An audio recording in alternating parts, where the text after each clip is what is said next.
তো শেখ হাসিনা সেই কথার সাথে আমি জামাত ইসলামের নেতাদের এবং এনসিপি নেতাদের কথা থেকে মানে এক জায়গায় এসে যায়। ওই জুলাই সনদ অনুযায়ী তারা আর একটা শুরু করতে পারে, পাল্টা একটা পার্লামেন্ট শুরু করতে পারে। এই যে জুলাই সনদে বিএনপি স্বাক্ষর করলো, তারপর গণভোটে হ্যাঁ জয়যুক্ত হলো, এখন বিএনপি সরকার গঠনের পর আসলে তাদের এই যে শপথ, সংস্কার পরিষদের সদস্য হিসেবে শপথ না নেয়া, এই বিষয়টিকে আপনি কিভাবে দেখেন? আসলে কি দুটি শপথ নেওয়া তাদের উচিত ছিল কিনা, এই প্রসঙ্গে আপনার মতামত?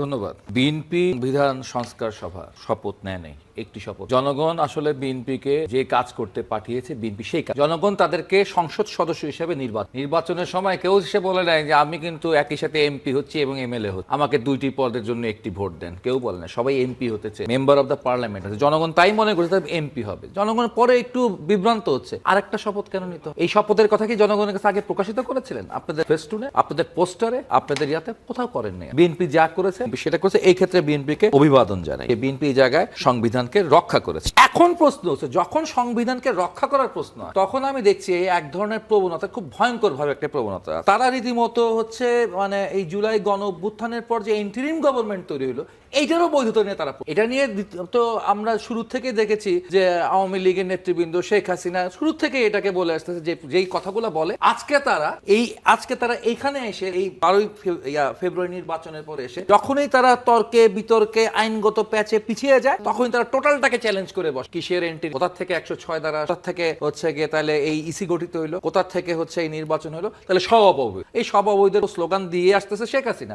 তো শেখ হাসিনা সেই কথার সাথে আমি জামাত ইসলামের নেতাদের এবং এনসিপি নেতাদের কথা থেকে এক সুরে এখন মানে এক জায়গায় এসে যায়। কথায় কথা আমি এর আগেও দেখেছি, উনি যে বৈধতা প্রশ্ন বললো না, দ্বৈত নাগরিক। আমি নিজে আমার আপিল যখন বাতিল হয়েছে, আমার আপিলের দিন একই দিনে হচ্ছে গিয়ে, আমি নাম বলবো না, একজন ব্যারিস্টার আছে খুব বিখ্যাত আমাদের, অনেকগুলো বইপত্র নিয়ে, তিনিও ওই দিনে বইপত্র নিয়ে গেলেন। যখন আমি দেখলাম যে তার ওই দ্বৈত নাগরিক আরেকটি ইসলামিক দলের দ্বৈত নাগরিক ছিলেন, সেটাকে যখন পেঁচিয়ে ফেলেছে নির্বাচন কমিশন, প্রায় বাতিল হয়ে যাচ্ছে, ফাট করে বললো আপনাদের বৈধতা, আপনারা যে সংবিধান আইন দেখাচ্ছেন আপনাদের বৈধতা নাই, আপনারা কই থেকে আসছেন, ঠিক আছে, ইন্টারিম কই থেকে। তখন দেখলাম সাথে সাথে নির্বাচন কমিশন স্কুইজ হয়ে গেল। স্কুইজ হয়ে তারা বললো আচ্ছা এটা পেন্ডিং থাকুক সিদ্ধান্ত, অমুক তারিখ এটার ফয়সালা। এরপর আমি দেখলাম যে হলো আমারটা হিত হয়ে গেল, আমাদের বিষয়টাকে সিগনেচারের সমস্যা। পরে তো দেখলাম যে হচ্ছে ঠিকই ওই ব্যক্তি তার হচ্ছে গিয়ে বৈধতা পেয়ে গেল। হ্যাঁ, ওই একটা বক্তব্য যে এটা আপনারা কই থেকে পাইছেন, আপনারা ইন্টারিম কই থেকে আসছেন, আপনারা ইসি কই থেকে আসছেন, এই একটা কথা বলে তারা অনেকগুলো বেআইনি কাজ, ভবিষ্যৎ যে কেউ বেআইনি কাজ করে বলবে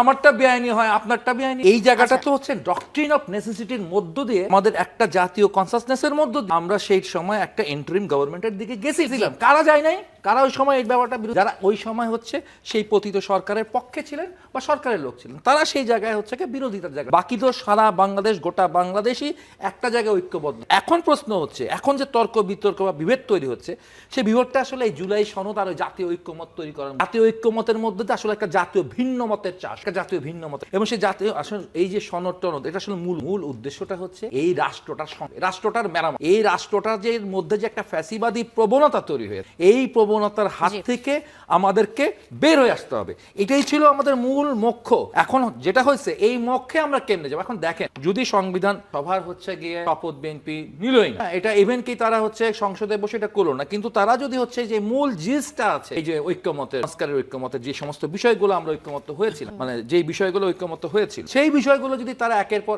এক অ্যামেন্ডমেন্টের মাধ্যমে অগ্রসর হয়, একের পর এক পরিবর্তন করে, তাহলে কোথাও সমস্যা আছে? আর নাকি আরেকটা মজার কথা বলি, 60 জনের কোরআনের একটা ব্যাপার আছে। এই জুলাই সনদের ব্যাপার দেখেন কতটা অনভিজ্ঞ। এই বিখ্যাত হচ্ছে গিয়ে আলিরিয়াস, 60 জনের কোরআন। এখন বিএনপি তো 2/3 মেজরিটি, তারা শপথ করে, কিন্তু ওনারা তো হচ্ছে করেছেন শপথ, ওনারা 60 জনের বেশি শপথ। ওনারা ইচ্ছা করলে ওই জুলাই সনদ অনুযায়ী তারা আরেক সভা শুরু করতে পারে, পাল্টা একটা পার্লামেন্ট শুরু করতে পারে।